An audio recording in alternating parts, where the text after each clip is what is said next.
আমার সেই গল্পটা এখনো শেষ হয়নি। শোনো, পাহাড়টা আগেই বলেছি ভালোবেসেছিল মেঘকে, আর মেঘ কিভাবে শুকনো খটখটে পাহাড়টাকে বানিয়ে তুলেছিল ২৬ বছরের ছোকরা, সে তো আগেই শুনেছ। আজ পাহাড়টার জন্মদিন। পাহাড় মেঘকে বললে, আজ তুমি লাল শাড়ি পরে আসবে। মেঘ পাহাড়কে বললে, আজ তোমাকে স্নান করিয়ে দিব চন্দন জলে। ভালোবাসলে নারীরা হয়ে যায় নরম নদী, আর পুরুষেরা জ্বলন্ত কাঠ। হঠাৎ আকাশ জুড়ে বেজে উঠল ঝড়ের জগঝম্ব। ঝাঁকড়া চুল উড়িয়ে ছিনতাইয়ের ভঙ্গিতে ছুটে এলো এক ঝাঁক হাওয়া।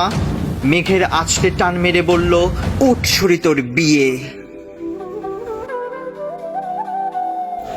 এখনো শেষ হয়নি গল্পটা। বজ্রের সঙ্গে মেঘের বিয়েটা হয়ে গেল ঠিকই, কিন্তু পাহাড়কে সে কোনো দিনও ভুলতে পারল না। বিশ্বাস না হয়তো চিরে দেখতে পারো পাহাড়টার হাড় পাঁজর, ভেতরে থই থই করছে শত ঝর্ণার জল।